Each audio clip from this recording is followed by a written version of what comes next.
Dengan tema hari ini, ya mohon semuanya mencatat. Ya, ini adalah spesial buat jamaah di Banjarmasin dengan tema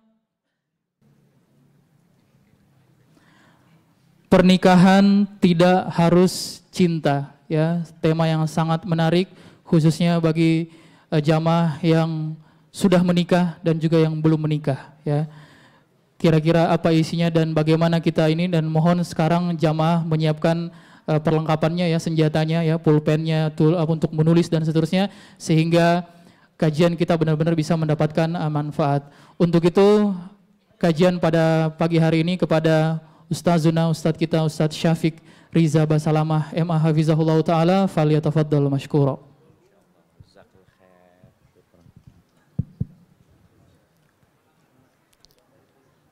Assalamualaikum warahmatullahi wabarakatuh. Ana dari tadi nunggu muqaddimahnya panjang banget gitu. Ana berdiri sampai pindah-pindah di dalam sana. Tapi muqaddimah itu penting. Karena tanpa muqaddimah kita nggak bisa masuk, jemaah. Alhamdulillah. Alladzi bi ni'matihi tatimmus shalihat. Segala puji bagi Allah Jalla Jalaluh, yang karena nikmatnya kebaikan-kebaikan menjadi sempurna. Yang karena rahmatnya niat-niat baik hamba dapat terlaksana.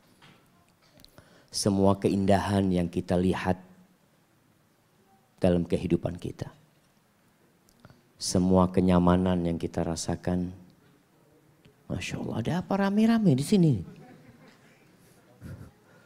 Ada tempat kosong di sini. Ustadz. Oh Ustadz gimana nggak kasih tempat Ustadznya? Ambilin kursi satu lagi Ustadznya. Ustadz pakai kursi. Ini kajian bukan buat Ustadz ini. Menu-menuin tempat nanti Ustadz. Ini buat jamaah Ustadz. Masya Allah. Astagfirullahaladzim. Itu semangat nutut ilmu beliau. Alhamdulillah jamaah. Semoga Allah meneguhkan kita di atas agamanya sampai mati husnul khatimah. Allahumma salli wa sallim wa zid wa barik wa an'im ala sayyidina wa maulana Muhammadin wa ala alihi wa ashabihi ajma'in. Ya Allah, semoga salawatmu, salam, berkah dan nikmatmu senantiasa engkau curahkan untuk hamba kekasihmu, untuk baginda Nabi kita Muhammad sallallahu alaihi wasallam, untuk keluarga beliau, untuk istri-istri beliau, untuk putra-putri beliau, dan untuk seluruh sahabat Nabi, yang terutama untuk Abu Bakar As-Siddiq, untuk Umar bin Khattab, untuk Utsman bin Affan Dzinnurain, dan untuk Ali bin Abi Thalib Abi Sibtain radhiyallahu taala anhum ajma'in. Amma ba'd. Apa temanya? Pernikahan tidak harus cinta. Cinta itu bukan segala-galanya dalam pernikahan. Tapi diperlukan ada cinta. Sebagian orang berpikir, kalau cinta sudah hilang dari rumah tangga, maka solusinya adalah berpisah dan bercerai. Terkadang kita melihat banyak perceraian yang disebabkan hal-hal remeh. Yang seharusnya kalau suami istri itu berpikir, perceraian itu tidak terjadi. Apabila terjadi pernikahan karena cinta yang sudah tumbuh sebelum pernikahan, selama tidak mengantarkan kepada perbuatan haram seperti pacaran. Antum kadang-kala cinta sama seorang perempuan. Awal datang ke masjid Imam Syafi'i, lihat perempuan, Allahu Akbar, ana mau sama dia nih. Umpamanya, boleh. Antum lihat, ana lihat anaknya baik ya. Subhanallah, lihat auranya dalam kondisi mendung tapi tetap terang itu perempuan. Masya Allah. Ini kan membuat orang kadang-kala jatuh cinta dia. Ketika itu wanita juga cinta sama antum. Apa yang harus antum lakukan? Lamar dia. Subhanallah. Kata Rasul sallallahu alaihi wasallam dalam hadis yang diriwayatkan Ibnu Majah, lam nara lil mutahabbaini mithlan nikah. Kami itu tidak pernah melihat untuk dua orang yang saling mencintai obatnya yang lebih manjur daripada pernikahan. Jadi kalau antum cinta sama dia, bismillah. Pernikahan itu obatnya, bukan pacaran. Karena sebagian orang, apalagi yang muda-muda di masa sekarang ini, hampir pernikahan mereka itu dimulai dengan pacaran. Jarang sekali yang nikahnya sesuai dengan syar'i. Kadang-kala sebagian sudah berpacaran bertahun-tahun.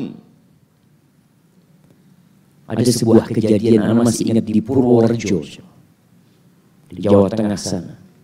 Itu tuan rumah cerita, Ustaz, anak punya keponakan, Ustaz. Ini baru nikah, Ustaz. Sebulan yang lalu mungkin di sini.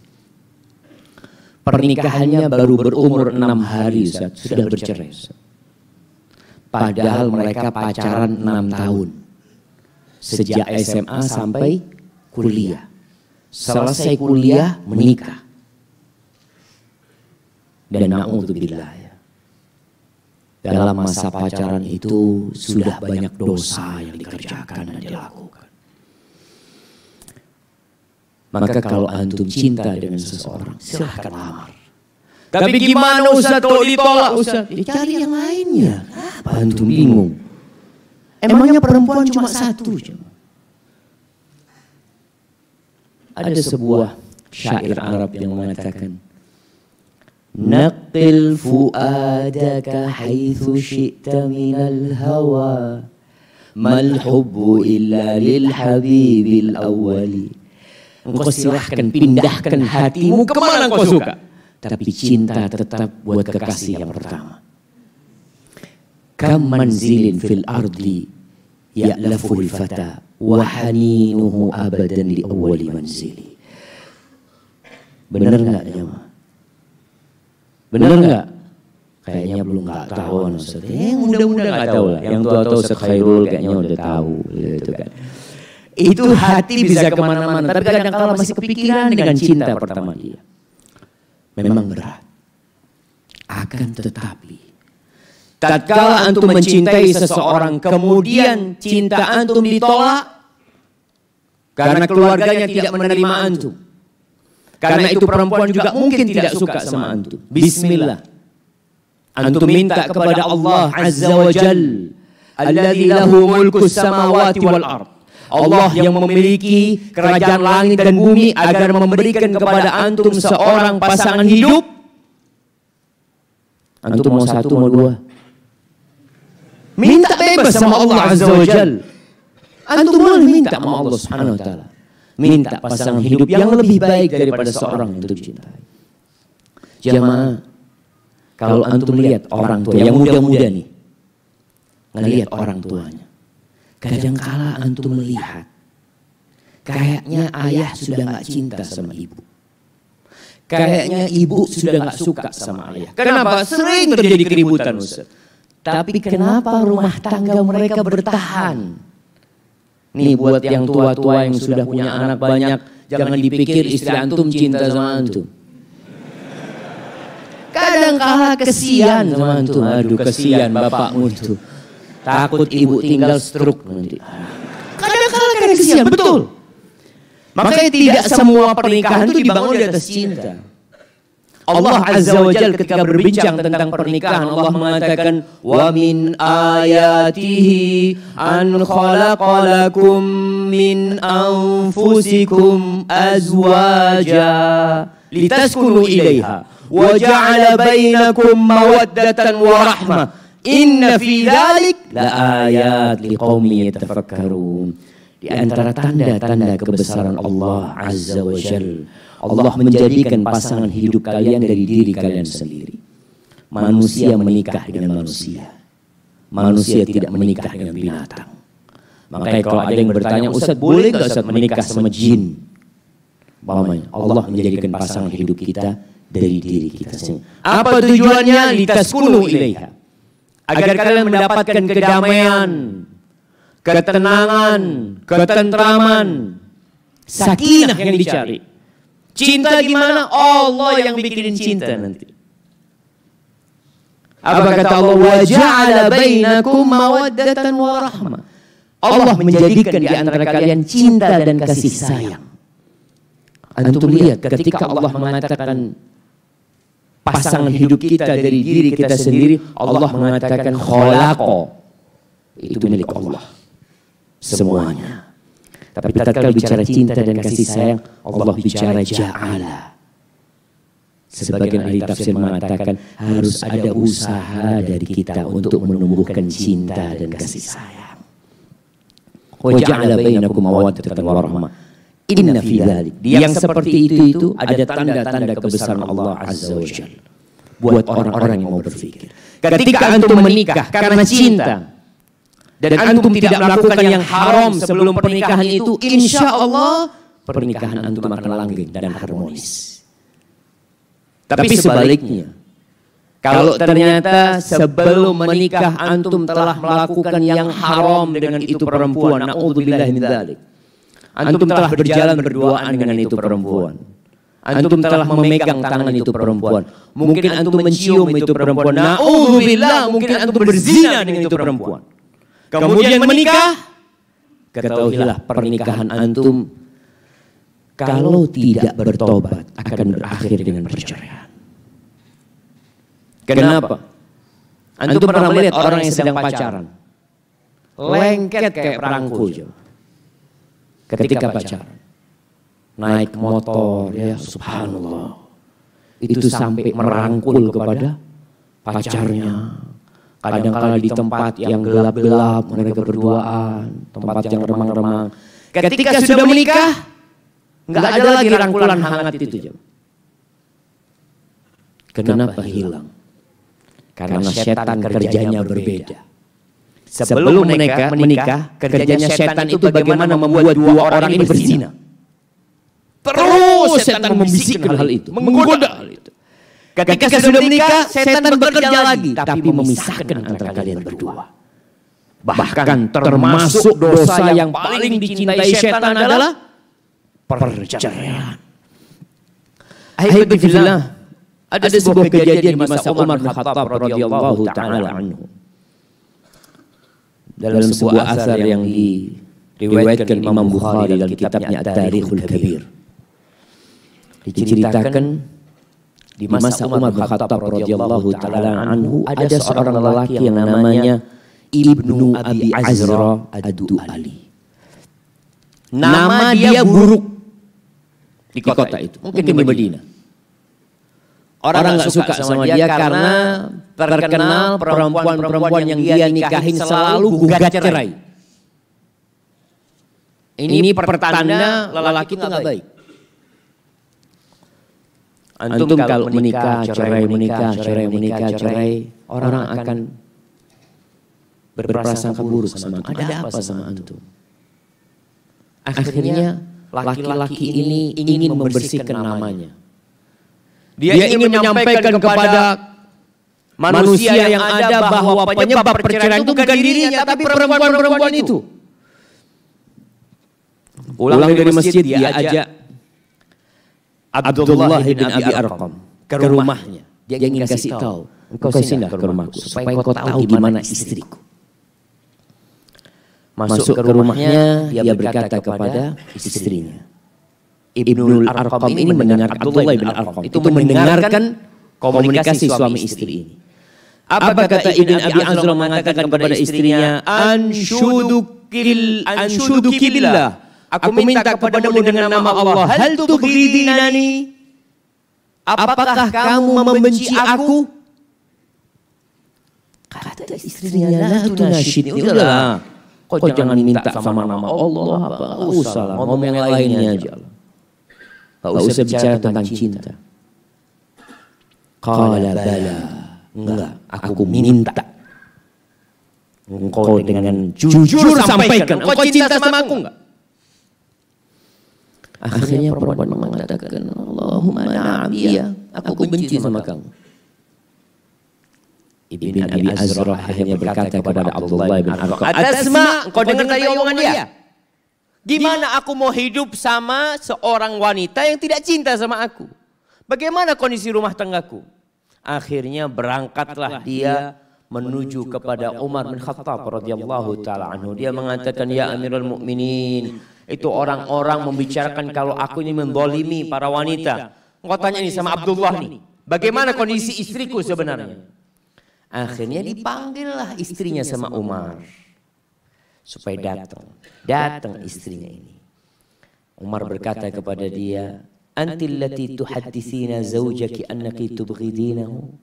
Kamu yang tadi ngomong sama suamimu kamu benci sama dia. Qalat ya Amirul Mukminin, wahai Amirul Mukminin, dia itu minta sama aku dengan nama Allah.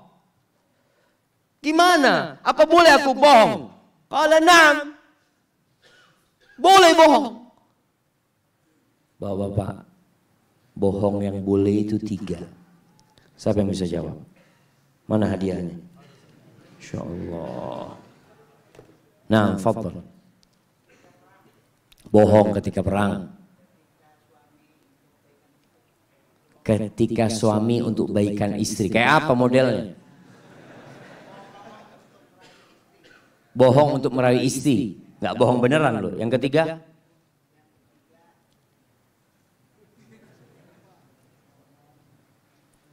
Antum pernah bohong nggak sama istri? Hah? Sering bohong? Allahu Akbar.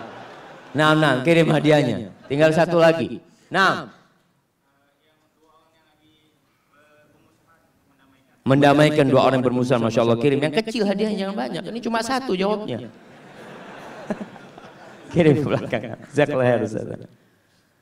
Nah, jamaah. Fakdzibi, kita engkau bohong sama suamimu. Jadi bohong dalam urusan rayu merayu itu boleh.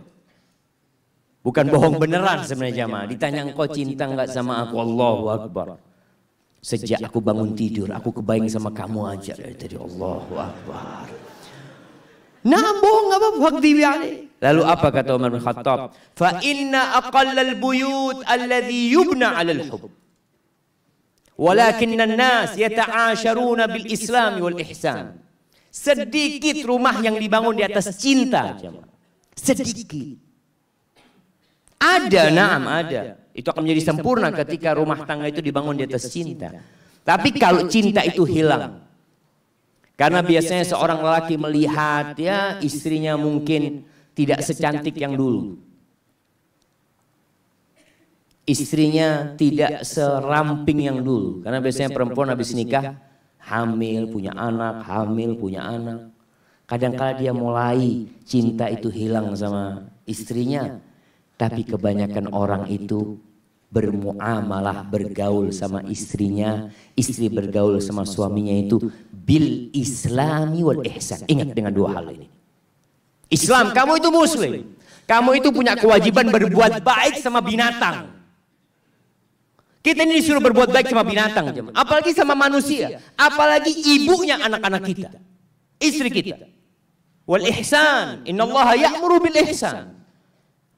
Kita diperintah untuk berbuat baik. Inilah yang menjadi standar seorang mukmin, seorang muslim ketika bergaul sama keluarganya. Itu yang menyebabkan pernikahan itu bertahan, jemaah. Tidak harus dengan cinta. Makanya yang muda-muda ini ketika mau menikah, nggak harus antum cinta dulu sama itu perempuan. Tapi antum harus cocok. Ngerti cocok? Cocok itu bahasa kerennya apa? Matching. Matching. Soal ngomong matching tadi. Ih, cocok jemaah. Ada kecocokan. Kecocokan dari sisi apa? Di sini kecocokannya itu tanya sama Nabi kita Muhammad sallallahu alaihi wasallam. Gimana Nabi kita cara cari perempuan yang cocok? Yang pertama anak akan berbicara tentang bagaimana mencari suami yang cocok. Ini buat akhwat. Kriteria suami yang cocok untuk menjadi komandan di rumahku, untuk menjadi nahkoda di bahteraku, untuk menjadi bapak dari anak-anakku. Karena banyak terjadi kezaliman di dalam rumah tangga itu gara-gara sang wanita tidak memilih suami yang cocok. Dia memilih suami yang kaya, memilih suami yang tampan. Maka subhanallah, setelah berjalan 2-3 tahun di sini wanita itu menyesal, kenapa ana menikah dengan dia? Ternyata suami ana suka memukul. Ternyata suami ana tidak menghargai kerja keras istrinya. Maka yang pertama, buat para akhwat nih, dan buat para orang tua, ketika hendak menikahkan putrinya, carilah lelaki yang agamanya baik, akhlaknya mulia. Agamanya baik, akhlaknya mulia. Rasul sallallahu alaihi wasallam mengatakan, "Idza ja'akum man tardawna dinahu wa khuluquhu fa'ankihu." Apabila datang kepada kalian meminang putri kalian, meminta diri kalian seorang lelaki yang agamanya kalian ridhoi, yang akhlaknya kalian ridhoi, kawinkan. Nggak usah pikir panjang, nikahkan. 2 syarat ini terkumpul, nikahkan. Illa taf'alu, kalau kalian tidak melakukannya. Karena kebanyakan orang tadi berpikir dunia, berpikir warna kulit, berpikir rambutnya, aku kurang cocok sama rambutnya Pak Ustaz. Kamu mau yang rambut kayak apa? Ana mau yang keriting kecil-kecil Ustaz. Oh, nggak cocok gitu kan. Kadang-kadang seperti itu, orang punya nafsu, punya syahwat jemaah. Tapi kata Nabi SAW itu 2. Kalau kalian tidak melakukan itu, takun fitnatun fil ardi wa fasadun kabir. Maka dampaknya akan terjadi kekacauan di Indonesia. Akan terjadi kekacauan di Banjarmasin, di muka bumi ini. Akan terjadi kerusakan yang tidak kecil jemaah. Kabir kata Nabi SAW. Kenapa lampunya mati jemaah? Alhamdulillah. Gimana? Memang dimatikan? Oh, ada yang main skakel tadi. Baik, antum bisa lihat kenapa penjara penuh dengan penjahat-penjahat. Kenapa banyak orang-orang yang kena narkoba? Kenapa banyak anak-anak yang jadi begal? Karena ketika pernikahan tidak melihat kepada agama dan akhlak. Negeri kita yang luas ini jamaah, Indonesia yang memiliki 250 juta penduduknya lebih, itu bermula dari pasangan suami istri. Bermula dari pasangan suami istri. Bermula dari Adam alaihissalam bersama Hawa. Terus ke Indonesia. Jadi kalau bicara bagaimana memperbaiki Indonesia, bagaimana menuju Indonesia yang lebih mulia, yang lebih dihargai, yang lebih terhormat, pilihlah pasangan hidup yang akhlak dan agamanya mulia. Qalu wa in kana fi, para sahabat masih berat.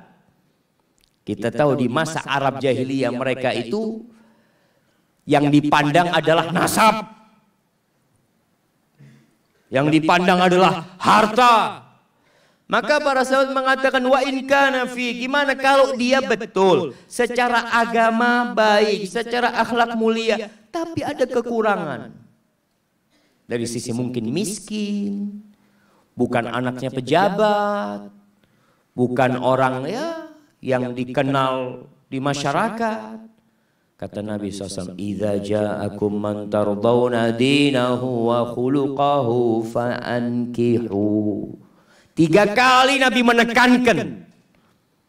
Ingat, nggak harus cinta jemaah, cocok. Maka orang tua ketika mengatakan kepada putrinya, "Nah, abah kok cocok sama anak muda itu." Nah, ya. Terus gimana cara mengetahui agama seseorang?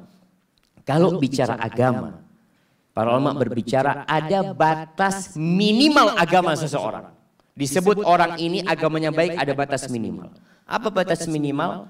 Melaksanakan yang wajib-wajib, meninggalkan yang haram. Nggak harus lulusan pesantren, nggak harus hafal Quran. Tapi anak ini alhamdulillah sholat 5 waktu di masjid. agamanya baik. Dia tapi Ustaz, dia nggak paham ilmu agama Ustaz. Tapi dia mau belajar, alhamdulillah. Sudah cukup. Akhlak, nah akhlak itu ada 4 dasar akhlak mulia. Yang pertama asy-syaja'ah, kata Ibnul Qayyim, pemberani orangnya. Jangan menikahkan putrinya dengan lelaki yang takut sama cicak, takut sama suara petir. Ada orang jemaah, ada suara petir. Gimana kalau bapaknya dengar petir ambil bantal? Biasanya bantal itu ditaruh di bawahnya kepala ya. Ini bantal taruh di atasnya kepala. Anak-anaknya gimana? Syaja', pemberani. Yang kedua, al-adil. Orangnya adil dalam bermuamalah, Masya Allah. Dia tidak melakukan kezaliman. Yang ketiga, sabar. Sabar. Orangnya penyabar, nggak emosional. Ini penting jemaah. Jadi kalau bicara akhlak, antum cari tahu tentang fulan ini gimana. Aduh, fulan pemarah. Sudah jangan. Antum punya anak nanti dimarahin terus sama dia. As-sabar. Sabar dalam melaksanakan kewajiban, sabar meninggalkan kemaksiatan, sabar menghadapi musibah, sabar menghadapi orang lain. Yang keempat, al-iffah. Menjaga kehormatan dirinya. Menjaga kehormatan keluarganya. Dia tidak membiarkan kemungkaran terjadi. Lah. Ini 4 dasar akhlak yang mulia. Ada 4 dasar akhlak buruk. Ibnu Qayyim juga menjelaskan 4 pokok akhlak yang buruk ini. Yang pertama adalah al-jahl, kebodohan. Yang kedua kezaliman. Yang ketiga al-ghadab, amarah. Yang keempat asyahwah, suka mengikuti syahwatnya. Jadi cari tahu. Mau cari tahu akhlak, jangan di masjid. Di masjid ini semua orang baik jemaah. Antum bisa lihat, nggak ada yang buruk. Kalau mau tahu akhlak seseorang di mana? Di tempat kerjanya, di rumahnya. Tanya sama tetangganya, tanyakan kepada sahib-sahibnya. Bukan di masjid. Di masjid untuk mengetahui agama seseorang. Mau tahu agama seseorang, tanya sama Ustaz Khairul, tanya Ustaz Ahmad, sama Ustaz gimana fulan Ustaz? Oh fulan. Fulan yang mana? Itu yang rumahnya dekat masjid Imam Syafi'i Ustaz. Oh Masya Allah fulan itu. Biasanya kalau datang ke masjid itu waktu khutbah kedua. Khutbah kedua kan Ustaz di atas ketahuan. Oh ini telah tahu Ustaz yang telat-telat tuh jamaah. Seperti itu. Artinya tanya sama Ustaz untuk urusan agama. Akhlak. Pernah suatu hari Umar bin Khattab radhiyallahu taala anhu sedang di Masjid Nabawi, mungkin dia ada seorang yang mau jadi saksi. Jadi saksi. Ternyata jadi saksi itu nggak orang sembarangan. Umar bertanya kepada orang ini ketika mau jadi saksi, man yuzaki, siapa yang memberikan rekomendasi kepadamu kalau engkau orang baik? Akhirnya dia bawa seseorang, ini fulan, ana ya Amirul Mukminin, kata dia. Ata'rifu, kau kenal sama dia? Naam. Oh kenal sama dia kamu.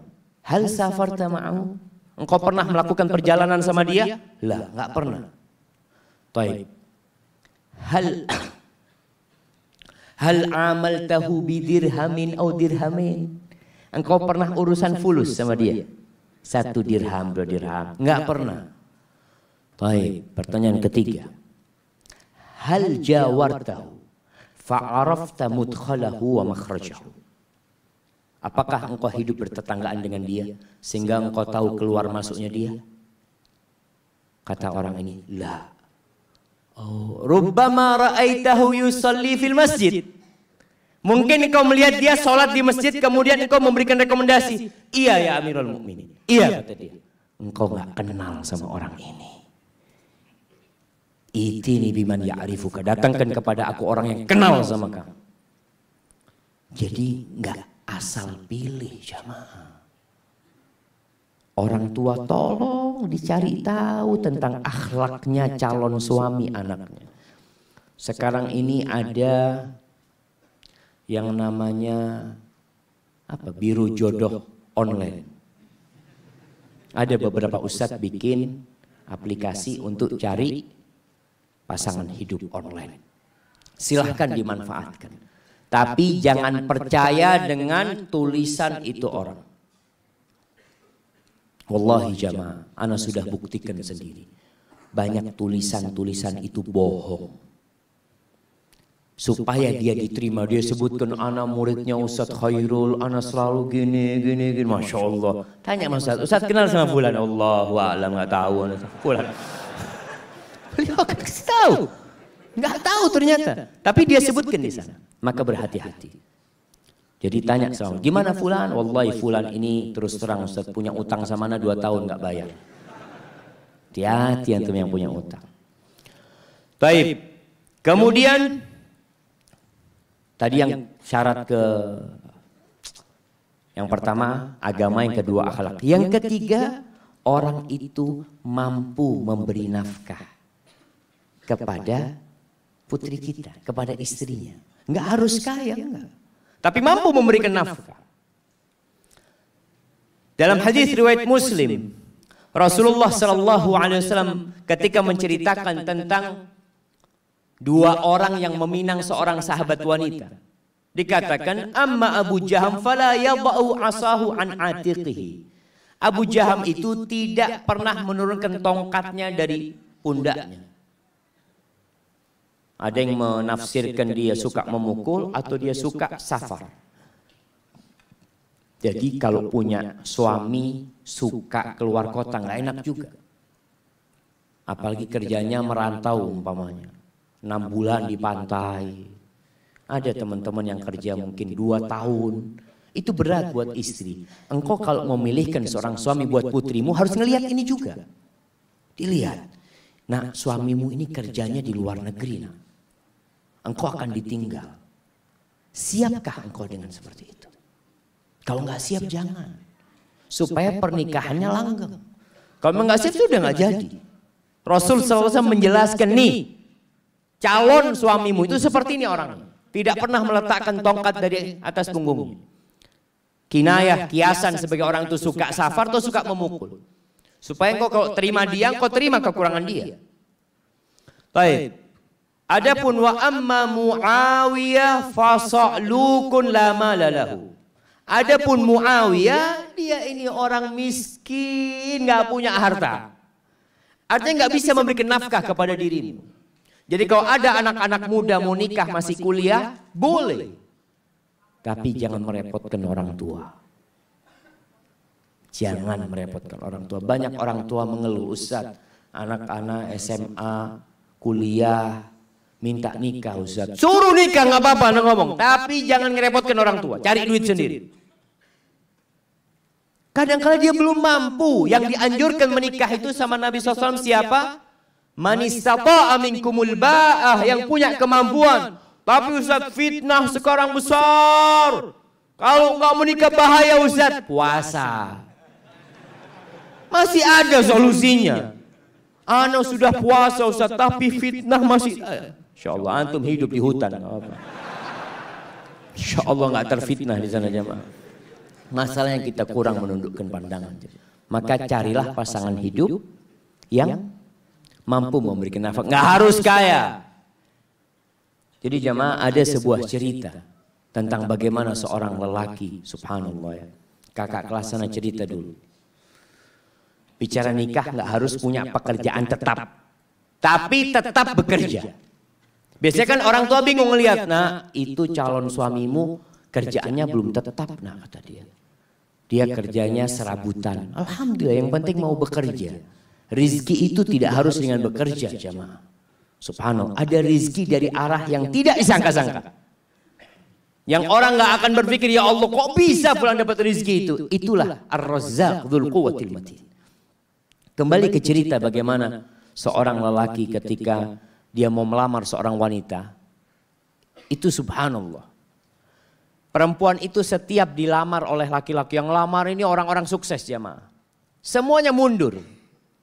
Karena apa? Karena orang tuanya ketika datang itu lelaki melamar ditanya, mau dikasih berapa anak saya? Di sini berapa pasarannya, Ustaz?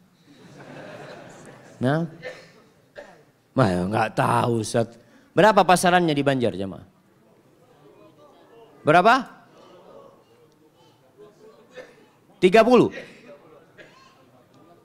Ada 50. Iya. Oh, yang 50 yang bagus, jemaah. Nah, astagfirullahaladzim. Jadi 20 yang pertengahan gitu. Masya Allah. Tapi memang ada, mahar itu ada mahar standar jemaah. Setiap kampung itu punya standar yang berbeda-beda. Dan itu diperbolehkan dalam agama, nggak ada masalah itu. Umpamanya umumnya 30 juta. Sudah, orang tuanya tanya mau dikasih berapa. Bingung mau dikasih berapa, ini anaknya orang kaya. Akhirnya mundur semua. Datanglah seorang pemuda, dia dengar tentang anaknya Fulan ini. Anaknya orang kaya ini. Dia ngomong sama sahib-sahibnya, anak mau melamar dia, siapa tahu diterima. Ya Allah, orang yang lebih sukses dari kamu mundur, apalagi kayak kamu. Nah, punya kan, ya bismillah kan, siapa tahu diterima. Berangkat dia melamar. Ini tidak harus cinta, tapi cocok. Berangkat dia. Sampai ke sana ngobrol sama calon mertuanya. Sama ditanya sama calon mertuanya.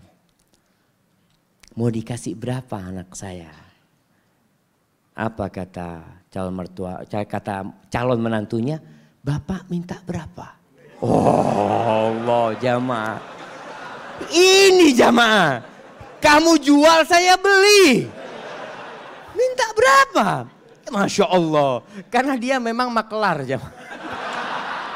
Dia itu kerjanya maklar kemana-mana. Jadi ngomong gitu tuh biasa dia. Dia minta berapa Bapak gitu. Waktu itu sebelum Krismon jamaah. Oh zaman ini ceritanya jamaah. Kata orang tuanya berapa? 15 juta nggak apa-apa kata dia. Cuma 15 juta paman kata dia. Subhanallah jemaah. Jangan paman. Masa anaknya Ami yang dari kecil Ami rawat ya. Ami besarkan, Ami sekolahkan cuma dihargai 15 juta. Ami anak kasih 1 miliar. Betul ini ceritanya jemaah. Tapi sekarang anak gak punya duit. Iya, memang dia gak punya duit. Artinya dia ingin ngasih gitu jamaah. Antum ketawa. Subhanallah jamaah. Subhanallah. Akhirnya ya sudah. Diterima jamaah. Itu keluar dari sana teman-temannya bingung. Kok bisa diterima kamu kata dia. Ada ceritanya kata dia. Masya Allah. Akhirnya menikah. Menikah dengan utang dia. Mahar itu boleh utang, makanya ketika antum menikah, kan orang tua mengatakan maharnya sekian tunai atau utang. Walaupun anak nggak pernah dengar yang utang jemaah ya. Karena yang disebutkan maharnya itu cuma 100.000, 1 juta, seperti itu. Padahal kadang-kala maharnya di zaman sahabat itu, maharnya itu 1 kebun kurma. Jemaah. Isinya 400 pohon. Jemaah. Berapa miliar itu jemaah. Nah, itu bisa utang. Akhirnya menikah. Setelah menikah tetap kerjanya serabutan dia ya. Maklar, jual ini, jual itu. Dia punya utang 1 miliar. Subhanallah jemaah. Suatu saat dia cerita. Mertuanya ini ngobrol sama menantu-menantunya yang kaya-kaya. Cuma satu yang miskin jemaah. Yang kaya-kaya. Ngobrol masalah durian jemaah. Oh Masya Allah durian yang enak. Durian ini, itu macam-macam. Akhirnya si menantunya yang miskin ini minta izin. Paman, anak mau keluar dulu sebentar ya kata dia. Akhirnya dia keluar rumah ke tempat sohibnya, pinjem duit 20.000. Anak pinjem duit 20.000. Buat apa ini? Mertua anak kepingin durian. Dia beli durian jemaah. Dia bawa. Sampai rumah masih ngobrol durian ini jemaah. Dia ngomong, paman afwan anak gak bisa beli yang bagus. Yang mudah-mudahan ini enak buat paman. Itu mertuanya langsung jatuh cinta sama menantunya nih jemaah. Yang kaya raya cuma ngomong doang durian. Ada langsung beli jemaah. Subhanallah jemaah. Antum itu kalau jadi menantu yang bener. Mertua ngomong durian berarti kepingin durian. Masya Allah jemaah. Ini akhirnya nih menantu jadi menantu kesayangan. Sampai kakeknya istri dia itu, neneknya pernah suatu hari karena sayangnya sama ini menantu ya. Baik menantu ini. Cuma duitnya memang gak banyak. Tapi dia mau kerja. Makanya ketika itu dia mengatakan lupa. Salah satu yang diucapkan kepada calon mertuanya ini, paman anak sekarang gak punya duit. Tapi alhamdulillah Allah kasih anak akal bisa berpikir. Allah kasih anak lutut, anak bisa berjalan. Anak insya Allah akan lunasin hal itu. Subhanallah. Sampai suatu hari dia dipanggil sama neneknya istrinya. Kata neneknya, nak nenek ini punya duit 500 juta. Nenek mau kasih buat kamu. Subhanallah. Si menantu malu jemaah, janganlah nenek kalau mau kasih ke cucunya nenek. Biar nanti anak pinjam anak putar duitnya. Masya Allah. Antum ketawa, ini laki-laki terhormat jemaah. Artinya dia nggak mau terima, dia nanti mau pinjam sama istrinya. Kalau sudah punya istrinya dia bisa pinjam. Masya Allah jemaah. Akhirnya diberikan kepada istrinya, duitnya diputar, dia lunasin 1 miliar jemaah. Maka carilah lelaki tadi yang gak harus punya pekerjaan tetap. Masih banyak masyarakat Indonesia itu yang berpikir kalau cari pasangan hidup yang pegawai. Yang sudah punya gaji tetap. Jangan sama orang yang baru usaha kecil-kecil nanti bangkrut dia katanya. Kalau pegawai kan ada jaminan nanti. Ada jaminan masa tua macam-macam. Lah gak harus. Maka itu kriterianya. Allah Subhanahu wa taala mengatakan in yakunu fuqara yughnihimullah min fadlih wa ankihul ayama minkum wassalihin min ibadikum wa imaikum in yakunu fuqara yughnihimullah fadlih. Kalau mereka orang-orang fakir yang kalian nikahkan, Allah yang akan cukupi. Kejadian ini kejadian lain. Ada seorang wanita menikah dengan seorang lelaki karena dia sukses. Subhanallah, ketika suaminya bangkrut, minta cerai. Padahal sudah punya anak. Karena dia berpikir mau hidup senang dengan kekayaan. Wallahi jamaah ketahuilah. Kebahagiaan itu tidak didatangkan dari luar. Kebahagiaan itu tuh bukan di rumah yang mewah. Bukan di mobil yang mahal. La, kebahagiaan itu sesuatu yang ada dalam jiwa antum. Nerima. Irda bima qasamallahu lak takun aghnan nas. Kata Nabi SAW, ridholah engkau dengan apa yang Allah berikan kepadamu. Engkau akan jadi orang paling kaya, kata Nabi SAW. Tapi adapun kalau mau cari istri, maka Rasul SAW mengatakan tungkahul mar'ali arba. Wanita itu dinikahin karena 4 hal. Nah, yang sudah menikah bisa sebutkan anak kasih hadiah. Nah, yang sudah menikah. Antum sudah nikah. Nah, berdiri. Karena kecantikannya. 4. Karena kekayaannya. Karena keturunannya, nasabnya. Karena enggak mandul. Agamanya mana? Taib, tunggu dulu pertanyaannya. Antum menikahi istri antum nggak nyebutkan agama, berarti antum cuma 3. Kenapa antum nikahin istri antum? Kira.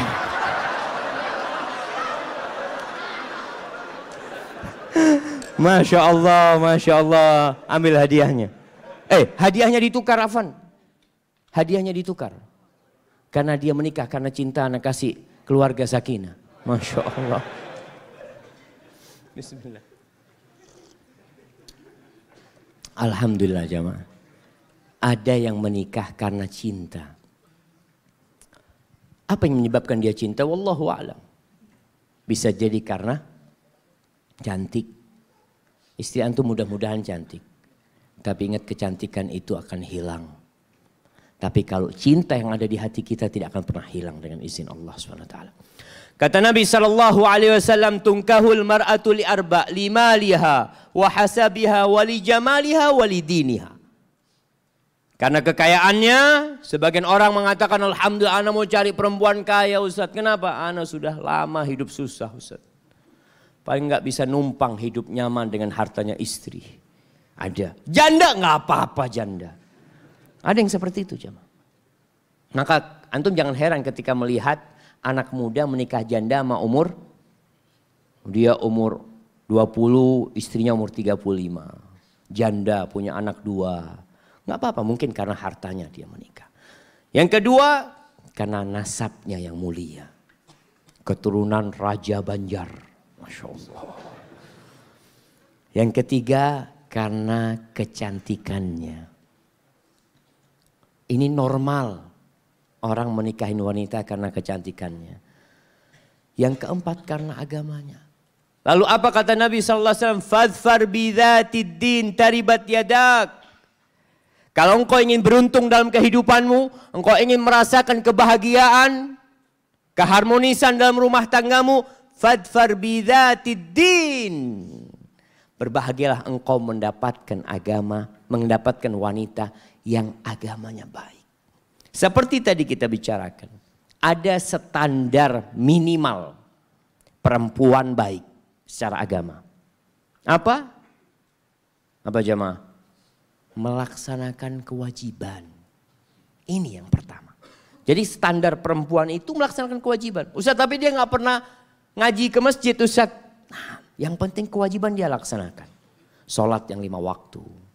Puasa di bulan Ramadan. Dia menutup auratnya. Dia berbakti kepada orang tuanya. Maka standar kewajiban ini paling minim harus ada. Kalau ada laki-laki yang menikahin wanita dengan mengatakan insya Allah nanti bisa diperbaiki Ustaz. Berarti istrinya belum baik. Bisa jadi antum memperbaiki, bisa jadi antum diperbaiki sama dia. Antum tahu dengan salah seorang pemimpin Khawarij, Imran bin Hittan. Dia itu menikah dengan sepupunya. Sepupunya itu dari kalangan orang-orang Khawarij. Cantik. Dan disebutkan Imran ini orangnya jelek. Dia menikahin itu perempuan sepupunya dengan harapan bisa merubah. Ternyata dirubah sama sepupunya. Maka kalau bicara antum mengatakan insya Allah bisa diperbaikin. Apakah antum punya kemampuan untuk memperbaiki? Ada lelaki-lelaki yang tidak bisa memperbaiki jemaah. Apalagi kalau dia sudah cinta sama istrinya, dia malah menuruti apa permintaan istrinya. Maka carilah yang sudah jadi. Boleh Ustaz, ana meminta perempuan yang hafizah, yang hafal Al-Quranul Karim. Boleh. Antum melamar. Kalau diterima. Kan antum cuma ngelamar. Orang itu boleh minta yang standarnya tinggi, Masya Allah. Tapi belum tentu antum diterima. Ketika antum ditolak, jangan bawa hadis yang tadi. Bapak, tidak tahu hadis Nabi Muhammad SAW. Apabila datang kepada kalian seorang yang agama dan akhlaknya baik meminang, jangan ditolak, kawinkan. Saya ini orang soleh Pak. Masya Allah. Jamaah, itu pertanda dia nggak soleh. Kalau dia orang baik, dia akan menerima takdir Allah Subhanahu wa taala. Jadi antum kalau ditolak ketika melamar seorang wanita yang agamanya Masya Allah, hafal Al-Quranul Karim, patuh sama kedua orang tua, akhlaknya mulia. Maka kalau antum ditolak sama dia, mungkin antum harus memperbaiki diri. Antum belum pantas dapat dia. Terus gimana Ustaz? Cari yang di bawahnya dia. Yang hafal juz 30. Kalau tadi 30 juz, antum turun levelnya. Nggak apa-apa jemaah. Artinya kita tahu dirilah ketika melamar. Tapi kemudian carilah wanita yang subur dan penyayang.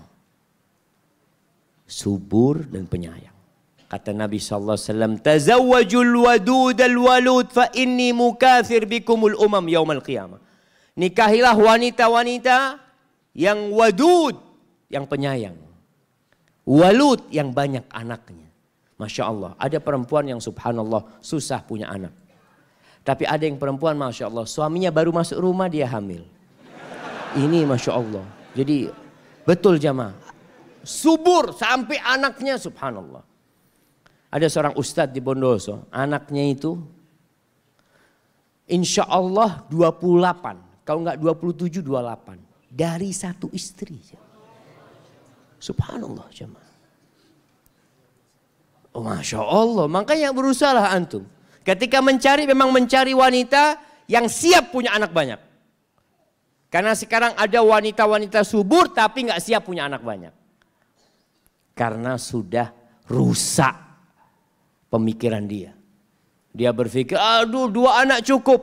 2 anak cukup, laki perempuan. Artinya 2 jenis. Tapi berapa ya terserah dikasih sama Allah, berapa. Ini yang perlu dikomunikasikan dengan calon istri juga. Ketika dia agamanya baik, insya Allah dia siap punya anak banyak. Banyak anak, banyak rezeki. Betul. Allah mengatakan nahnu narzuquhum wa iyyakum. Jangan dipikir anak antum makan rezeki antum. Tidak. Jangan dipikir anak itu makan rezeki bapaknya. Buktinya antum mati, anak antum masih hidup. Berarti dia makan rezeki dia. Carilah wanita yang subur. Dari mana kita tahu wanita itu subur? Dari mana jemaah? Dari jari-jarinya? Iya, dari keluarganya, Masya Allah. Dan biasanya kalau ada yang anaknya kembar, biasanya nanti kembar juga, ya seperti itu. Kemudian al-wadud, yang penyayang. Penting punya istri yang penyayang. Kalau enggak, anak antum ditinggal sama ibunya. Berapa banyak wanita-wanita yang anaknya banyak, subhanallah. Istrinya pulang kerja capek. Assalamualaikum, waalaikumsalam. Istrinya, Masya Allah. Suaminya pulang kerja, sampai rumah, masuk istrinya sedang tiduran di sofa sama pegang HP. Main WA dia. Ditanya, anak-anak kemana? Mana ya? Wallahu a'lam kemana anak. Antum anaknya 7, istri ngomong wallahu a'lam. Dicari satu, ternyata makan di rumahnya tetangga. Yang satu ada main di got. Apa seperti itu. Jangan. Maka antum harus cari istri yang penyayang. Dari mana kita tahu istri penyayang? Lihat kondisi kehidupan dia. Kalau dia suka sama kucing, ada. Yang suka sama binatang, cinta sayang. Insya Allah sama anak lebih sayang. Ada perempuan yang gak suka sama anak kecil. Kalau dititipin anak kecil, aduh enggak. Taruh sana. Bahaya antum punya istri kayak gitu. Antum akan jadi penggendong anak antum. Istri gak mau gendong anaknya. Maka tazawwajul waludal wadud. Fa inni mukathir bikum umal yaumal qiyamah. Kemudian jamaah yang terakhir berkaitan dengan melihat kepada yang cocok, yang tidak harus cinta. Tapi kita dianjurkan untuk nazar. Untuk melihat yang hendak kita nikahin. Melihat apanya? Ya melihat yang engkau sebenarnya tertarik sama perempuan itu dari sisi apa. Anak akhlaknya alhamdulillah insya Allah orang itu baik. Ya silahkan lihat wajahnya. Rasulullah SAW memerintahkan kepada beberapa sahabat. Untuk melihat calon istrinya. Undur ilaiha. Engkau lihat kepada calon istrimu. Kenapa? Fa inna fi ayunil ansari syai'an. Engkau lihat di matanya orang Ansar itu ada sesuatu. Engkau coba lihat. Engkau tertarik enggak? Jangan-jangan nanti akhirnya kecewa. Karena ada pernikahan tanpa nazar berakhir dengan perceraian. Ana mendengarkan ceramah atau membaca di sebuah buku. Kejadian di kota Al-Ain. Di Uni Emirat sana. Ada seorang ditawarin sama ibunya. Nak, ini ada perempuan nak. Dikasih perempuan itu kayak gini. Apa kata anaknya? Siap bu, aku cocok sama itu perempuan. Apalagi pilihan ibunya. Ibunya tahu dengan selera dia. Subhanallah. Pernikahan itu menghabiskan uang 2 juta dirham. 2 juta dirham itu sekarang kira-kira ya berapa jemaah? 1 dirham itu 4.000 juta. 8 miliar. 8 miliar. Pernikahan itu ya biasa orang kaya-kaya yang di mana? Emirat sana. Subhanallah. Laki ini belum pernah ngelihat jemaah. Melihat istrinya itu malam pernikahan. Dia buka, shock dia jemaah. Ternyata tidak sesuai dengan yang dia impikan, yang dia gambarkan. Akhirnya 2 pekan cerai. Ya mau gimana? Maka Nabi SAW menyuruh kita melihat. Maka antum nadhor kepada perempuan. Datang kepada perempuan. Kalau memang belum nadhor. Kalau sudah bolak-balik kelihatan perempuan itu memang gak pakai cadar, antum ngelihat lagi. Ngelihat itu cukup sekali. Coba suatu anak kok belum pas. Lihat 2 kali, boleh. Naam jamaah. Para ulama menyebutkan berapa kali boleh nadhor kepada perempuan yang hendak kita nikahin. Antum cari yang membuat antum tertarik itu apa? Dan nadhor ini Syekh bin Utsaimin rahimahullahu ta'ala dalam kitabnya Syarhul Mumti. Itu mengkaji bahwa nadhor ini ada syaratnya. Syarat yang pertama, antum benar-benar mau menikahi dia. Ini syarat yang pertama. Yang kedua, ada harapan besar diterima. Kalau antum harapannya kecil nggak boleh antum nadhor. Karena nadhor ini jamaah antum diperbolehkan melihat apa yang tidak boleh dilihat oleh orang laki lain. Melihat apa? Melihat rambutnya, melihat lehernya. Jadi perempuan yang dinadhor itu diperbolehkan pakai baju rumah. Pakai daster umpamanya, tangannya kelihatan, kakinya kelihatan. Makanya ketika antum nadhor, antum gak boleh bawa temen. Ana mau nadhor yuk, kata dia. Gak boleh. Karena teman antum haram buat dia nadhor, buat antum halal. Karena antum mau menikah. Antum nadhor kepada dia. Kemudian kalau harapannya kecil, antum jangan nadhor sudah. Karena anak punya teman subhanallah itu nadhor 72 perempuan. Iya. Dia nadhor sana nggak cocok, nadhor sana nggak cocok, nadhor cocok tapi perempuannya nggak cocok sama dia. Betul, akhirnya setelah 70 jamaah dia nikah sama janda ya nggak apa-apalah yang penting ada istri. Maka diperhatikan ini, nadhor, diperintahkan untuk nadhor.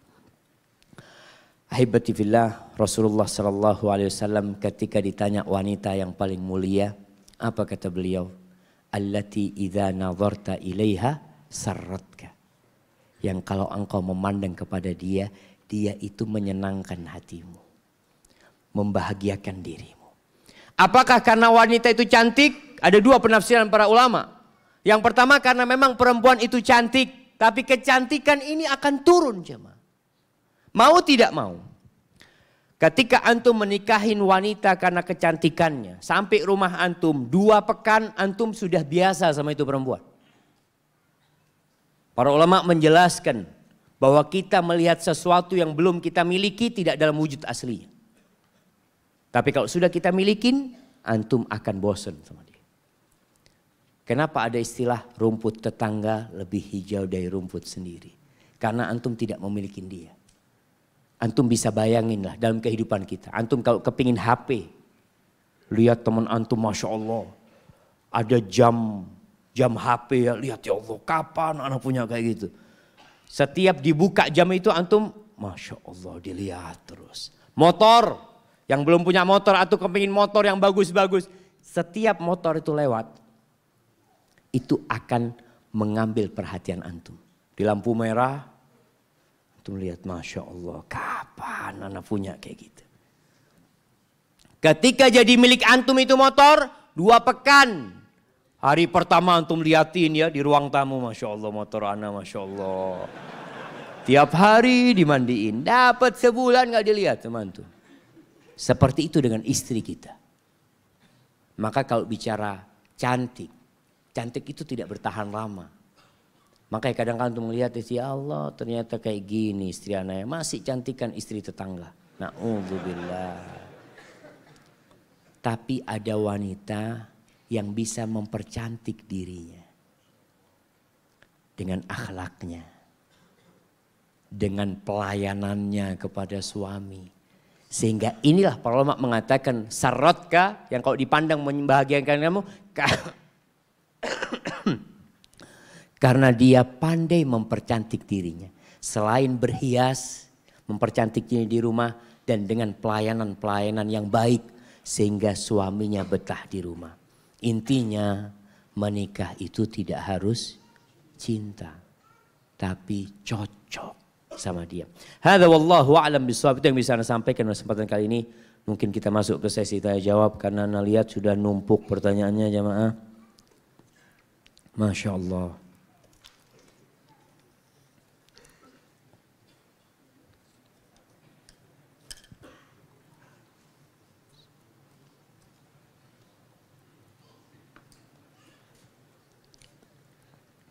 Assalamualaikum Ustaz. Waalaikumsalam warahmatullah.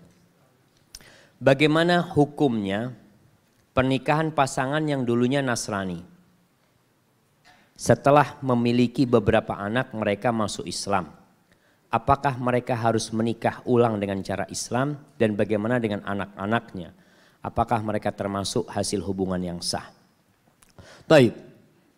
Para sahabat Nabi yang mereka suami istri di masa jahiliyah, kemudian masuk Islam, apakah mereka disuruh nikah lagi sama Nabi Muhammad SAW? Tidak. Tidak perlu nikah lagi. Kalau dia masuk Islam, alhamdulillah, dan anak-anaknya yang sah. Jadi selama itu pernikahan, bukan perzinaan. Kalau mereka nggak menikah, beda lagi, karena ada kumpul kebo. Mereka nggak nikah. Jadi pada waktu sebelum masuk Islam memang dia nggak menikah. Dia kumpul kebo sampai punya anak. Ketika masuk Islam maka harus menikah. Karena memang dahulunya mereka berzina bukan menikah. Tapi kalau yang menikah di agama sebelumnya kemudian dia masuk Islam maka pernikahannya sah. Dan Rasulullah SAW tidak pernah menyuruh sahabat Abu Bakar suruh kawin lagi, nggak ada. Hadza wallahu a'lam bissawab. Ustaz, ana mau minta saran. Ana dan istri ana bekerja.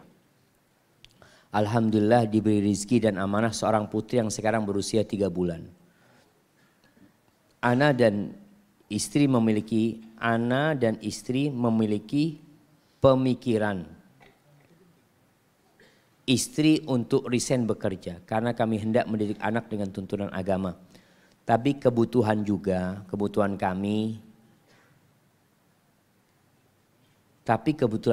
kami, anak dan istri tulang punggung keluarga masing-masing. Dan bila istri ana resign, alhamdulillah ada denda yang cukup mahal karena masih ikatan dinas. Mohon sarannya Ustaz. Barakallahu fiik. Yang pertama jamaah, perempuan itu dibolehkan bekerja selama pekerjaannya sesuai dengan koridor-koridor syariat. Selama dia tidak melalaikan hak-hak suaminya, kewajiban-kewajiban dia sebagai seorang ibu. Walaupun hukum asalnya wanita itu di rumah. Itu hukum asalnya. Kenapa seperti ini? Apakah karena Islam menzalimi wanita? Islam itu memuliakan wanita. Cari agama mana saja. Buka kitab suci mereka. Bandingkan bagaimana Islam memuliakan seorang wanita. Wanita itu dimuliakan. Dari sisi apa Ustaz dimuliakan? Masa dia sudah hamil dia disuruh cari duitnya? Dia melahirkan, merasakan sakitnya melahirkan. Menyusui. Perempuan setelah melahirkan jamaah. Dia nifas. Bagaimana rasa sakit dia, rasa perih dia. Masa seperti itu disuruh kerja, suruh cari duit? Suaminya yang wajib kasih nafkah. Dan buat para orang tua, mendidik anak perempuan beda dengan mendidik anak laki-laki. Mendidik anak perempuan dan membesarkan mereka itu subhanallah. Antum punya 1, 2, 3 anak perempuan, antum didik dengan benar, masuk surga insya Allah antum. Beda sama anak laki. Karena anak perempuan ini, orang tuanya capek membesarkan, mendidik putrinya, menikah dibawa sama suaminya.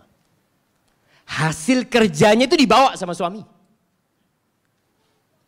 Karena kondisinya seperti itu. Pahalanya lebih besar daripada mendidik anak laki. Kalau anak laki, keluarga masih berharap kebaktian itu anak. Masih membantu orang tuanya itu anak. Tapi kalau anak perempuan lah. Sehingga tolong para orang tua yang menikahkan putrinya. Jangan intervensi sama rumah tangga putrinya. Dia sudah milik suaminya. Kalau dia bekerja kemudian suaminya minta berhenti bekerja. Siapa yang harus ditaatin itu perempuan? Bapaknya atau suaminya? Suaminya. Kalau ada seorang ayah mengatakan enak banget kamu. Saya yang biayai kuliah dia. Saya yang masukkan kerja dia. Kemudian kamu minta dia resign. Lah. Bahwa orang tua yang katakan seperti itu nggak bisa. Katakan kepada orang tua kalau mau seperti itu jangan dikawinkan putrinya. Bawa pulang. Karena ketika engkau menikahkan itu konsekuensi. Seorang ayah mengatakan zawajtuka wa ankahtuka binti aku nikahkan engkau, aku kawinkan engkau dengan putriku dengan mahar sekian. Lalu sang suami mengatakan, qabiltu, aku terima. Selesai jemaah. Beralih tanggung jawab itu jemaah. Maka para orang tua jangan berharap besar kepada putrinya di dunia. Tapi silahkan berharap besar di surga Allah Subhanahu wa ta'ala. Itu janji Nabi Muhammad SAW.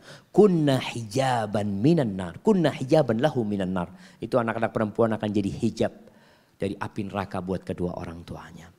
Maka buat ana, kalau kerjaan istri tidak bertentangan dengan agama Allah SWT dan anak masih ada yang akan merawatnya dengan benar, maka silahkan. Tapi kalau tidak, lebih baik resign. Terus gimana Ustaz dengan mertua? Antum bantu mertua. Antum sampaikan, mudah-mudahan ada rizki, tetap kita bantu orang tuamu. Karena termasuk ihsan yang tadi kita bicarakan, seorang menantu membantu mertuanya. Hadza wallahu a'lam bishawab. Apa sunnah saat bayi kita baru lahir haruskah kita adzankan dan tembuninya kita kubur? Apa tembuninya? Ari-arinya. Jadi bicara sunnah di adzanin ini ada hadisnya. Hadis itu dihasankan oleh Ibnul Qayyim rahimahullahu ta'ala dalam kitabnya Tuhfatul Maudud fi Ahkamil Maulud. Akan tetapi hadis itu didhaifkan oleh ulama-ulama lainnya. Sehingga sebagian ulama tidak mengamalkannya dan mungkin itu yang lebih kuat jemaah. Yang mendhaifkan hadis itu lebih kuat. Tapi kalau ada yang mengamalkan maka ketahuilah hadis yang dipakai adalah hadis yang lemah. Walaupun dihasankan oleh para ulama yang lainnya. Adapun berkaitan dengan ari-arinya, ya dikuburlah lebih baik supaya tidak menimbulkan bau. Jadi dikubur bukan karena ada keyakinan macam-macam, enggak. Karena memang dengan dikubur paling tidak ya menghilangkan rasa bau. Bukan dikubur kemudian ada ritual tersendiri ya. Waktu anak-anak yang terakhir mau lahir itu ditanya sama bidannya. Ini ari-arinya mau dikemanakan kata dia. Mereka sudah siap wadah khusus jemaah. Wadah dari tanah gitu ya. Dikasih bumbu macam-macam ini itu. Iya. Anak pikir enggak sudah buang aja. Bener dibuang Pak Ustadz. Ya mau diapain? Dibuang kata dia. Artinya memang dibuang. Bagaimana cara membuangnya? Ya mungkin dikubur cara yang paling baik gitu loh. Jangan dibuang ke sampah. Jangan. Jadi dikuburlah hari-hari itu. Hadza wallahu a'lam bishawab. Saya ingin istri saya tidak bekerja. Tetapi istri saya tetap ingin bekerja. Bagaimana cara? Karena menurutnya bekerja sebagai guru. Karena menurutnya guru menjadi amal jariah untuk dia. Bagaimana menurut Ustadz? Iya. Tetap ngomong sama istri. Engkau digaji berapa? Ana jadi guru gaji 2 juta. Ana gaji 2,5 juta. Kerja apa? Tetap guru. Di mana? Di rumah tapi. Memang guru ini amalan yang mulia jemaah. Artinya kalau memang tadi guru pun ya kadang-kala waktunya habis buat anak didiknya, lupa dengan anak sendiri. Tapi kalau istri antum dibutuhkan sama sekolah tersebut, mungkin antum bersabar. Artinya kadang-kala di sekolah-sekolah agama ya, guru-guru perempuan itu diperlukan. Kita di kampus di Jember itu kekurangan dosen wanita. Sulit kita memiliki dosen wanita. Sedangkan kampus kita kampus putri. Dosen wanita itu subhanallah. Nanti ada libur cuti hamil. Ada cuti lahiran. Ada cuti menikah. Kadang-kala mereka belum menikah. Setelah menikah dibawa sama suaminya. Akhirnya kita bikin dosen lagi. Maka kalau memang profesi dia dibutuhkan oleh umat. Maka antum persilahkan dia menikah. Terus Ustadz ana ini kadang-kala punya kebutuhan yang tidak terlayani. Antum nikah lagi gak apa-apa. Halal jamaah.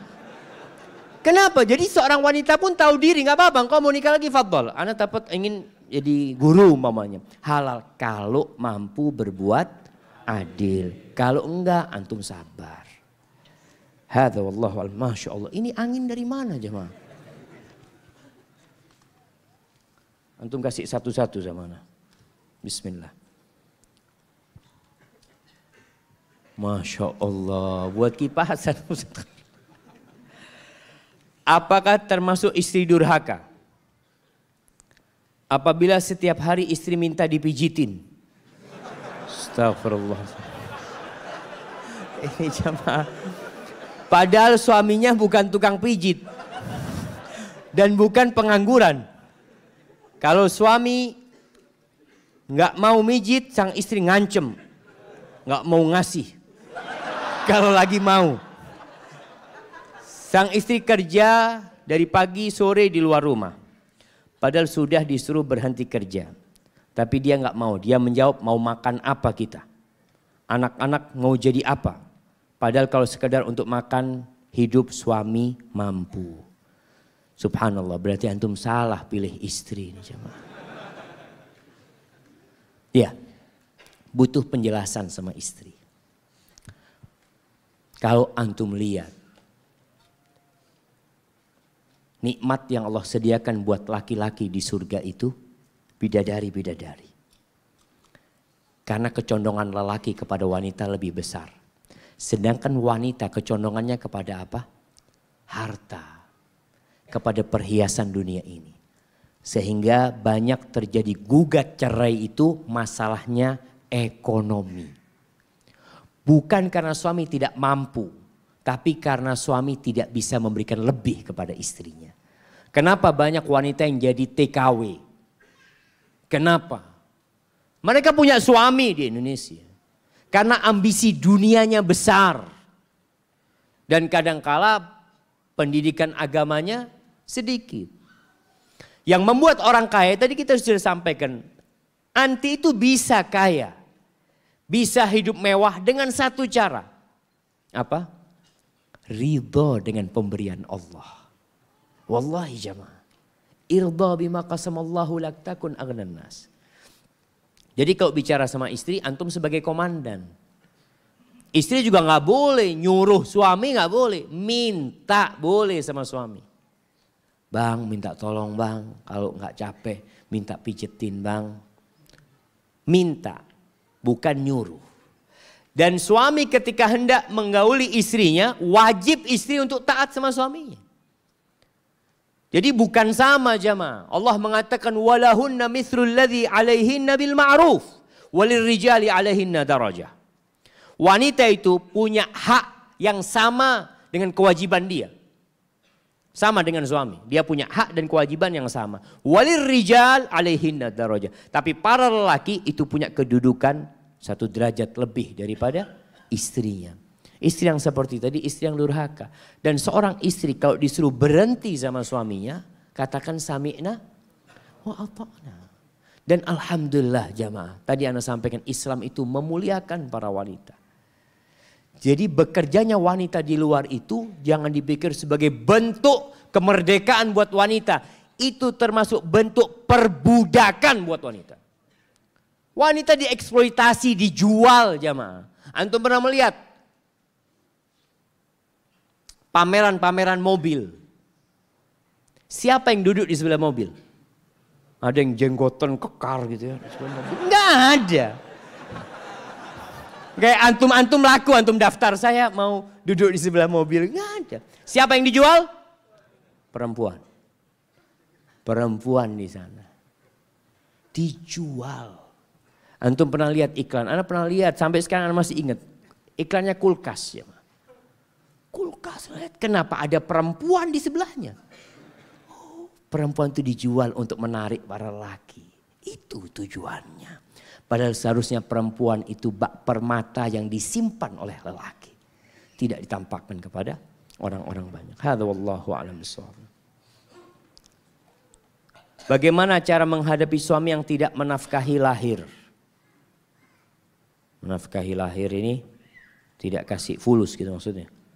Nah, sekali lagi anti salah pilih suami. Ada yang salah pilih istri, ada yang salah pilih suami. Kenapa anti mau sama dia? Kita tadi sampaikan salah satu Syarat bukan syarat, kriteria suami idaman itu adalah dia memberikan nafkah walaupun tidak kaya, nggak harus kaya, semampunya. Liyunfiq dzu sa'atin min sa'atih. Terus apabila seorang suami tidak memberikan nafkah kepada istri, istri bisa menuntut. Itu hak dia. Kalau suami malas. Tapi kalau suami giat, suami anak giat Ustaz, tapi memang kayaknya rezekinya susah dia Ustaz. Dia berusaha untuk bekerja, tapi kadang-kadang nggak ada hasil. Ya di sini seorang istri hendaklah bersabar menghadapi suaminya yang tidak memberikan nafkah secara lahir. Tapi kalau suaminya males, nggak mau kerja, kadang-kadang dia dapat duit dimakan sendiri ya, buat foya-foya macam-macam, anti perlu kasih nasihat. Kalau nggak bisa dikasih nasihat, anti cari orang lain untuk memberikan nasihat. Kadangkala suami ini egois, kadangkala. Kalau yang ngasih tahu istrinya itu dia nggak terima. Tapi kalau yang ngasih tahu ustadz, orang lain, dan boleh seorang istri boleh mengadukan suaminya, jangan menggibain suaminya. Jangan curhat sama orang hanya untuk menceritakan keburukan suaminya, jangan. Tapi engkau bisa berangkat kepada seorang dengan harapan dia memberikan nasihat. Seperti Umar bin Khattab radhiyallahu taala anhu. Datang mengadukan siapa? Mengadukan putranya sendiri kepada Nabi Muhammad sallallahu alaihi wasallam.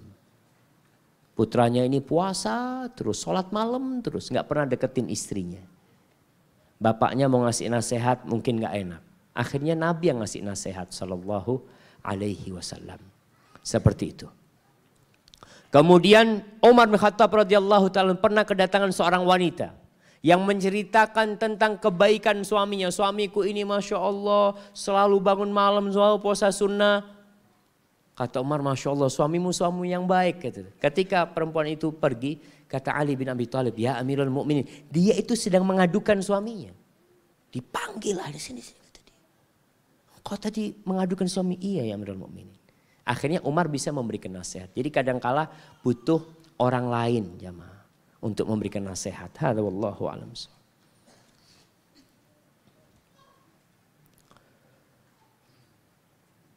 Apa yang harus dilakukan apabila suami ternyata selama ini masih mencintai mantan atau wanita lain?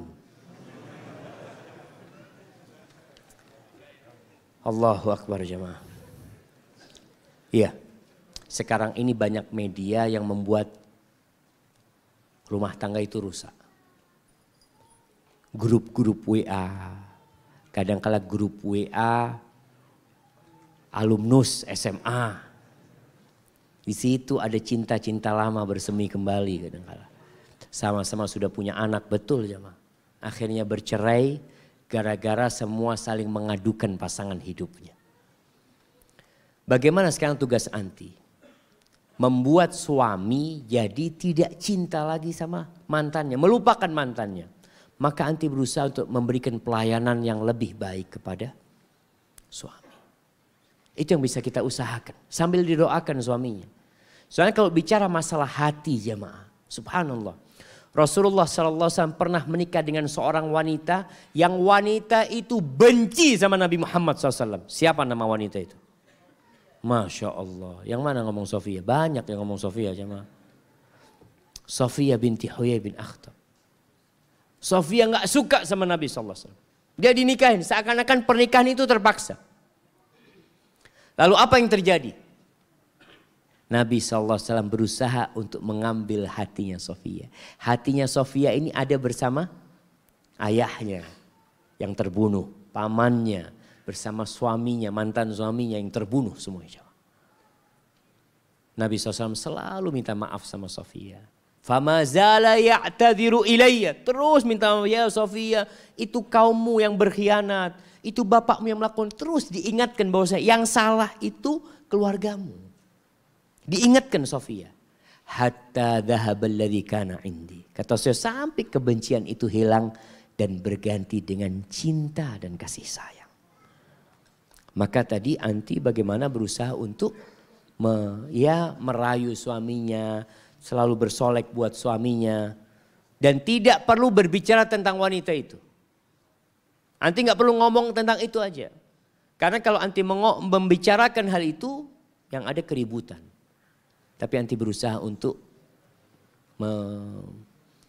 membuat suami itu lupa dengan pasangan dia itu. Hadza wallahu a'lam bissawab. Ustaz, misalnya kalau perempuan ditinggal suami meninggal dan memutuskan untuk tidak menikah karena takut tidak bertemu kembali dengan suami yang sudah meninggal, apa diperbolehkan? Jazakillah khairan. Boleh cuma. Asalkan engkau bisa bersabar. Antum bisa bayangkan ujian buat istri-istri Nabi. Istri Nabi itu nggak boleh nikah. Padahal mereka ketika ditinggal mati itu Masya Allah. Sebagian umurnya 17 tahun, sebagian umurnya 25 tahun. Itu menunggu puluhan tahun bersabar. Tetap yang namanya wanita wajar dia ada syahwat. Namanya manusia. Tapi itu ujian buat mereka. Kalau anti siap menghadapi ujian itu. Dan ingin berjumpa dengan suami anti di surga. Silahkan, tafadhol. Gak ada larangan untuk hal itu. Kalau itu keinginan anti. Memang ada dua pendapat para ulama. Ketika seorang wanita ditinggal mati sama suaminya lalu menikah lagi, dia itu bersama yang mana? Pendapat yang pertama mengatakan dia berhak memilih kalau dua-duanya masuk surga. Tapi pendapat yang lebih kuat adalah dia bersama suaminya yang terakhir. Oleh karena itu istri-istri Nabi itu gak boleh menikah kembali. Karena mereka adalah istri Nabi di dunia dan istri Nabi di surga Allah subhanahu wa ta'ala. Barakallahu fikum. Ada seorang akhwat yang di masa lalunya berpacaran dan sudah melakukan zina. Na'udzubillah. Kemudian akhwat itu sudah bertaubat. Apakah akhwat itu berhak mendapatkan ikhwan yang baik yang sesuai dengan syariat agama Islam? Jamaah, man taba taballah alaih. Barang siapa yang bertobat, maka Allah akan menerima tobat dia insyaAllah. Wa taubatu tajubbu ma qablah. Taubat itu akan menghapuskan masa lalu. Yang lalu. Bahkan orang yang tobat itu bukan dosanya 0. Bukan pahalanya 0. Masa lalu dia yang penuh dengan dosa. Apa kata Allah? Faulaika yubaddilullahu sayyiatihim hasanat. Dosa-dosa mereka yang banyak itu dirubah jadi kebaikan. Jadi kalau perempuan ini benar-benar bertobat dengan taubatan nasuha, berhak dia mendapatkan wanita laki-laki yang baik. Insya Allah Allah berikan kepada dia. Kalau taubatnya diterima. Kalau dia benar-benar bertobat. Bisa jadi dia mendapatkan suami yang juga sama dulu pelaku dosa. Jadi kalau ada suami yang mungkin dulu melakukan dosa, berzina na'udzubillah, kemudian dia menikah dengan seorang wanita dan pada malam pertama diketahui wanita ini sudah tidak gadis, antum gak usah bicarakan. Antum pernah berbuat dosa dulu dan mungkin istrimu juga telah bertobat. Kalau memang sudah jadi orang baik dua-duanya. Artinya dia bukan wanita yang buruk. Antum tahu wanita itu sudah bertobat dan antum tahu dulu dia itu memang mungkin di masa lalunya tidak baik seperti itu. Hadza wallahu a'lam bissawab. Assalamualaikum Ustaz. Ana janda 4 anak. Sering ditanya kapan nikah lagi. Kata ana, lelaki zaman sekarang itu lebih sering ditanya kenapa tidak nikah lagi. Kata ana, lelaki zaman sekarang itu lebih takut dengan janda miskin, anak banyak. Ketimbang dikejar anjing galak. Pertanyaannya Ustaz, bagaimana ana harus bersikap? Karena ana harus mencari nafkah untuk anak-anak ana. Ana ngajar di SMK yang notabene banyak laki-laki dan terkadang banyak kegiatan bid'ah. Subhanallah jemaah. Memang sekarang ini ada tatanan di masyarakat yang berubah. yang harapan ana kita bisa merubahnya menjadi lebih baik. Di masa Rasulullah Sallallahu Alaihi Wasallam itu sahabat yang istrinya satu bisa dihitung. Bisa dihitung. Istrinya 2, 3, 4. Antum kalau lihat, antum lihat aja 10 sahabat yang dijamin masuk surga. Untuk melihat 4 khulafaur rasyidin, gak ada yang istrinya satu. Makanya mereka ketika Abu Bakar meninggal dunia, istrinya Abu Bakar dinikahin oleh siapa? Oleh Ali bin Abi Thalib radhiyallahu taala anhu. Dinikahin gitu. Jadi janda itu punya anak langsung ada yang ngambil gitu. Sekarang kan kesian. Sebagian wanita berpikiran kalau suaminya mau kawin lagi, suaminya ini rakus. Karena mau nikah lagi, antum itu nafsunya terlalu macem-macem lah, dituduh macem-macem. Padahal sebenarnya yang rakus itu perempuan apa laki? Perempuan satu itu ngambil haknya 4 orang. Dia kuasain sendiri. Itu lakimu itu boleh buat 4 orang, kau kuasai sendiri, yang nafsu siapa sebenarnya? Betul, jadi sebenarnya yang terjadi di masyarakat ini jamaah ya, harapan ana. Terus terang, ana kalau ngelihat janda-janda ya, kesian mereka jamaah. Apalagi janda anak 4. Sebenarnya ya bapak-bapak di sini sebenarnya mau ya. Kalau lihat wajahnya itu Masya Allah. Cuma memang takut. Takut tidak bisa berbuat adil maksud ana, Masya Allah jemaah. Bukan takut sama istri tua aja. Maka anti bersabar. Ya, kalau memang kondisinya anti harus cari nafkah, berdoalah. Jangan pernah berhenti berdoa minta suami. Sekarang ini kalau ada istri, wanita jadi istri kedua, apa istilahnya? Pelakor. Iya memang diciptakan buruk. Yang pezina diganti namanya. PSK, pekerja seks komersil. Nah, maka kita harus memerangi istilah-istilah ini. Kita harus kembalikan istilah-istilah itu kepada istilah yang syar'i. Nggak ada lagi istilah bunga nanti. Kita berusaha nggak ada bunga. Istilahnya apa? Riba. Tulis ribanya sekian. Seharusnya kita sampaikan, bang tolong tulislah. Ribanya sekian sehingga orang jadi tahu. PSK kembalikan kepada masa lalu supaya mereka bertobat. Dulu PSK itu apa istilahnya? WTS. Wanita tuna susila. Wanita nggak beradab. Sehingga ada harapan dia bertobat. Dalam diri dia menyandang gelar WTS. Sekarang enggak. Gelarnya PSK, pekerja. Apa? Oh saya profesi Profesi apa? Maka itu jamaah, maka harapan ana ya semoga kita bisa memperbaiki tatanan masyarakat kita dan anti berdoa, minta sama Allah diberikan jalan keluar. Allah berjanji, "Wa man yattaqillah yaj'al lahu makhrajan wa yarzuqhu min haitsu la yahtasib."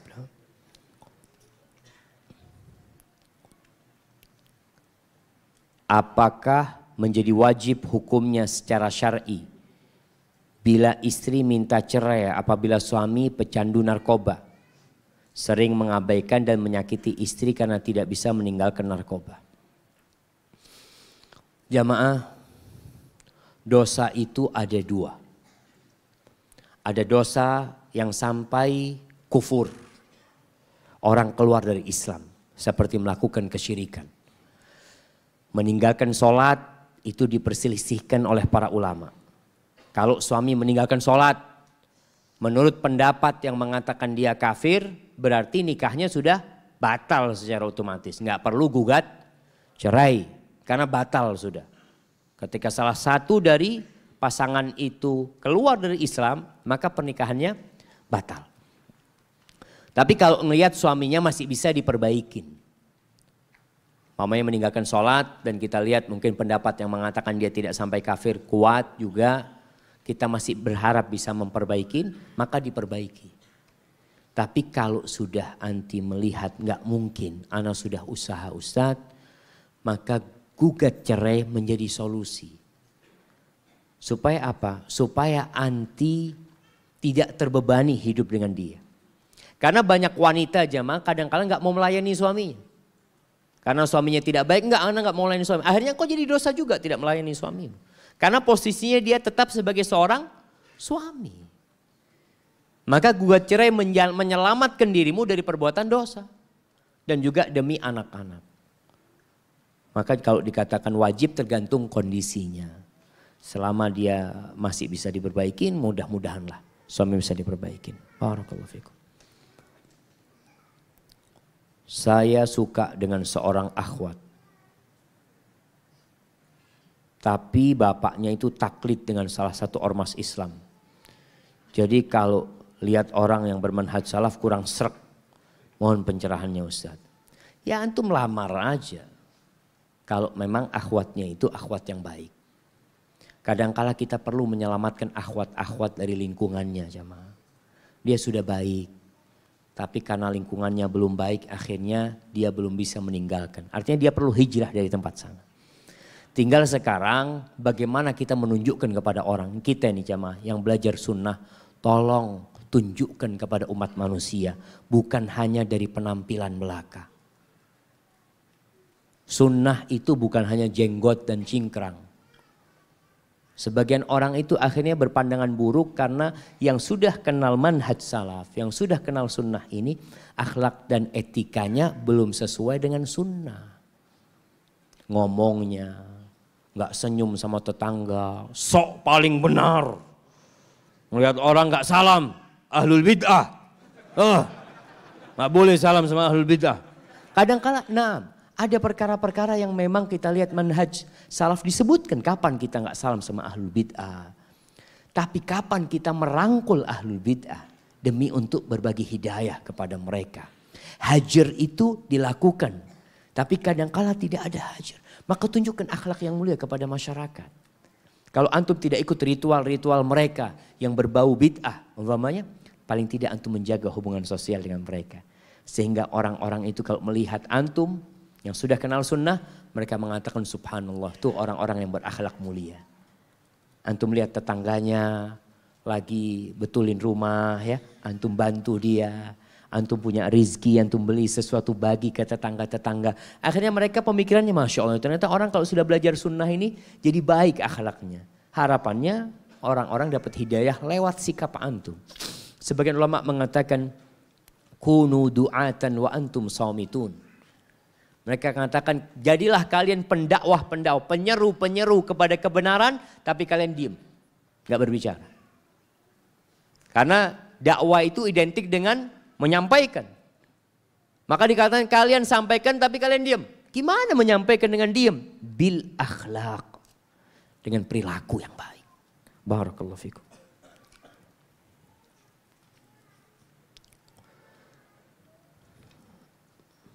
Ada lebih dari 1 juta penduduk Indonesia yang terkena penyakit suka sesama jenis, Ustaz. Antum udah ngitung di mana ini coba? Ana jadi takut cuma 1 juta. Dan salah satunya adalah kawan ana. Oh mungkin dia memang nyatet ya mah. Kawannya juga masuk dalam sensus dia. Sebagai teman apa yang harus ana sarankan kepadanya ya Ustaz? Haruskah kita menikah dulu? Hah? Tunggu Anda baca lagi. Ada lebih dari 1 juta penduduk Indonesia yang terkena penyakit suka sesama jenis, Ustaz. Dan salah satunya adalah kawan ana. Sebagai teman, apa yang harus ana sarankan kepadanya, Ustaz? Haruskah dia menikah dulu untuk menjaganya meski dia tak tertarik pada lawan jenis? Atau dia harus membujang dulu sampai sembuh? Subhanallah jemaah. Ya harus diobatin. Kalau bicara nikah tapi dia nggak diobatin, nggak lama pernikahan.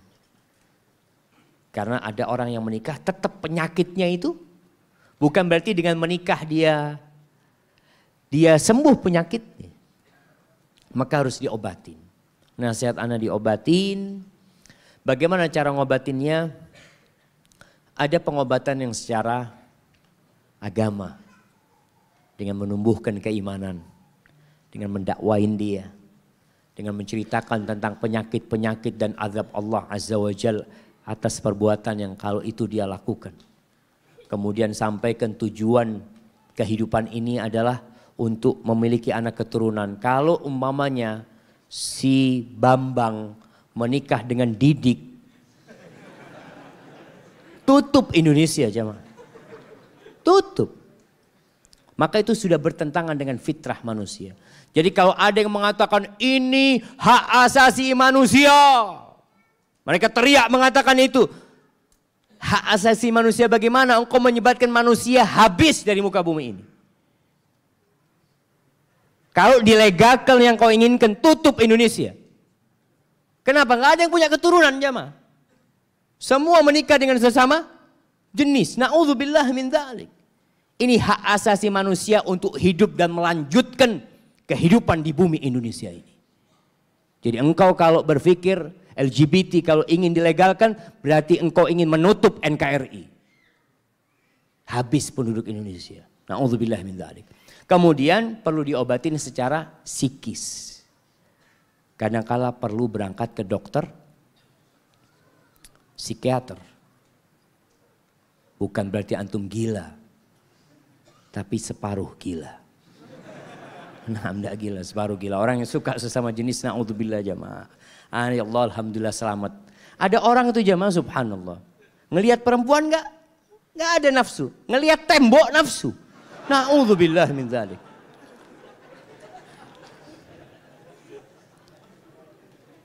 Saya baru putus dengan pacar saya. Dengarkan dulu jamaah. Karena niat saya ingin memperbaiki diri. Tetapi saya belum ikhlas melihat dia dengan yang lain. Bagaimana cara saya untuk mengikhlaskannya? Emangnya milik antum dia harus diikhlaskan. Jamaah, cinta itu tidak harus memiliki. Nah, ketika antum melihat orang yang antum cintai bersama orang lain, tapi orang lain itu soleh dan baik, maka antum akan bahagia. Ini bicara pernikahan. Kadang-kala antum cinta sama fulana, subhanallah. Ternyata fulana dilamar oleh laki-laki lain dan diterima laki-laki itu. Maka seharusnya antum berbahagia. Karena pasangan hidup antum mendapatkan suami yang lebih baik dari antum. Terus kalau pacaran ini nggak ada bicara ikhlas, bagaimana cara mengikhlaskannya jamaah? Karena memang yang pertama antum harus bersyukur kepada Allah telah selamat dari dia. Sekarang antum perlu memperbaiki diri antum. Memohon ampun atas dosa-dosa yang pernah antum lakukan mungkin bersama dia. Terus kalau antum memang masih sayang sama tuh perempuan, kasih nasihat itu perempuan. Kasih nasihat. Nasihatnya untuk menjadi wanita yang lebih baik. Bukan pacaran. Dan sekarang jamaah, kalau kita bicara pacaran, kenapa pernikahan yang dengan pacaran itu banyak masalah? Karena kadang-kala suami itu berpikir nih istriku mungkin pacaran sama orang lain juga. Mungkin belum sama aku, dia sama yang lain. Si istri pun seperti itu. Sebagaimana laki ini pacaran sama aku, mungkin dia juga pacaran sama yang lainnya. Dosa itu melahirkan dosa. Maka tugas antum adalah bertobat, mohon ampun kepada Allah SWT. Dan tutup mata antum. Jangan cari tahu tentang fulana.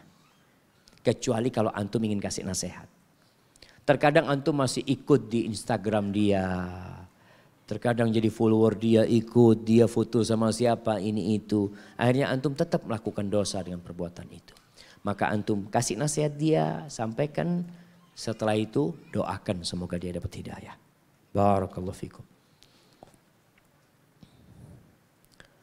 Ustadz, bolehkah anak akhwat membatalkan khidbah karena alasan sang calon suami ternyata masih suka berhubungan dengan akhwat lain? Alhamdulillah. Antum gugat cerai aja boleh, apalagi masih khidbah.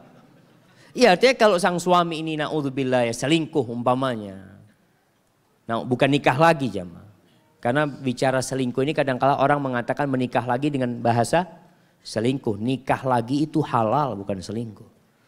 Tapi kalau mamanya si ikhwan ini suka berhubungan dengan akhwat lain berarti kan memang secara agama dia nggak baik. Maka kalau dibatalkan anda rasa sebelum menikah lebih baik dibatalkan. Kalau sudah ada maharnya yang dimasukin ya balikin maharnya, minta maaf seperti itu. mungkin belum jodohnya. Barakallahu fikum. Nah. Istri selalu puasa sunnah. Bolehkah saya sebagai suami meminta dia untuk tidak puasa supaya dia menemani saya makan siang? Sebenarnya istri itu nggak boleh puasa sunnah kalau suaminya ada di rumah kecuali dengan izin suami. Jadi bukan suami meminta istri untuk tidak puasa, tapi istri yang minta izin sama suami untuk puasa. Suami boleh bilang iya, boleh bilang tidak. Kemudian apa yang harus dilakukan istri? Taat. Sami'na. Wah, Ustaz, saya mau beribadah, Ustaz. Nah, kata Nabi SAW, perempuan itu nggak boleh puasa sunnah illa biizni zaujiha, kecuali dengan izin suaminya kalau suaminya ada di rumah. Kalau suaminya merantau nggak perlu izin sama suami. Barakallahu fikum. Semoga Allah selalu melindungi Ustaz dan kita semua. Amin.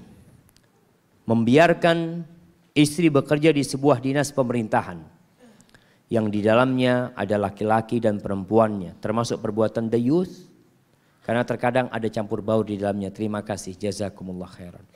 Tergantung kondisinya, jamaah. Kalau dia itu tidak sampai berkholwat dengan laki-laki umpamanya, maka mungkin masih aman. Kalau dia nggak bercampur baur sama laki-laki, insya Allah aman. Tapi kalau sudah dia itu berduaan sama laki-laki, kadangkala ada dinas satu mobil sama laki-laki, dia perempuan sendirian, maka seharusnya seorang suami meminta istrinya untuk resign atau minta ditaruh di bagian lain yang lebih aman buat dianya. Hadza wallahu a'lam bissawab.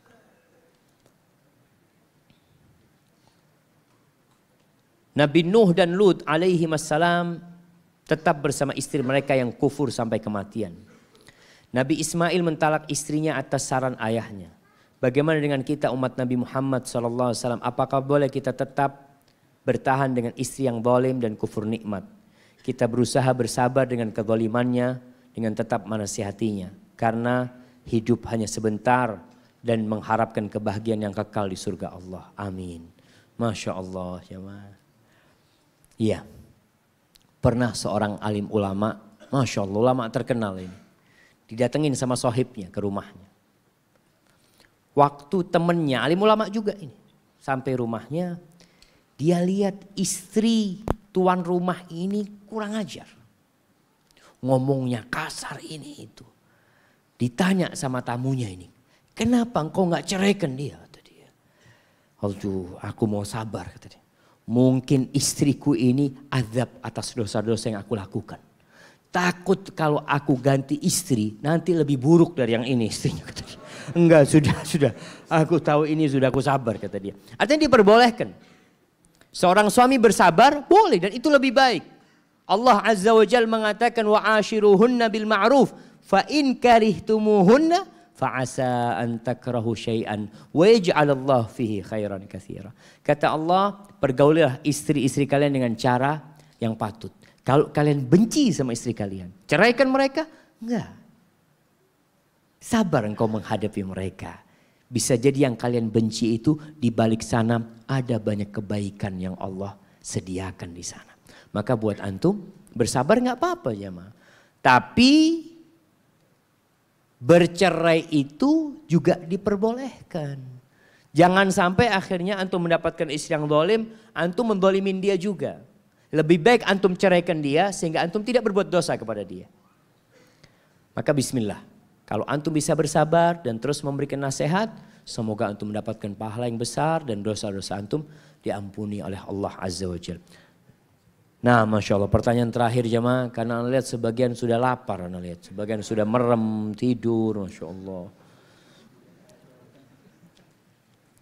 Bagaimana cara mencintai sesuatu atau seseorang karena Allah? Baik itu keluarga, teman, pasangan dan lain-lain. Subhanallah. Dalam perjalanan menuju kepada Allah Azza wa Jalla, ada dua syarat jemaah. Yang pertama, pembimbing, pemandu untuk jalan menuju Allah SWT. Yang kedua, teman yang mendampingi kita menuju Allah Azza wa Jal. Rasulullah SAW ketika hijrah, beliau memilih pemandu dan memilih teman. Pemandunya dipilih pemandu yang handal, yang tahu sama jalan-jalan menuju ke kota Madinah. Antum kalau mau cari pemandu, cari ustadz, cari guru yang tahu dengan jalan menuju kepada Allah Azza wa Jal.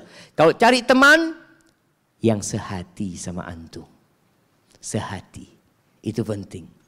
Inilah bicara bagaimana kita mencintai pasangan kita, teman kita, keluarga kita karena Allah Azza wa Jal. Bagaimana gambarannya mencintai mereka karena Allah SWT? Karena dia taat sama Allah Azza wa Jal. Karena dia baik. Karena dia orangnya soleh. Makanya Hasan al-Basri mengatakan ikhwanuna ahabbu ilaina min ahlina. Saudara-saudara kita, sahib-sahib kita, itu lebih kita cintai daripada keluarga kita. Kok bisa seperti itu? Ikhwanuna yudzakkiruna bil akhirah.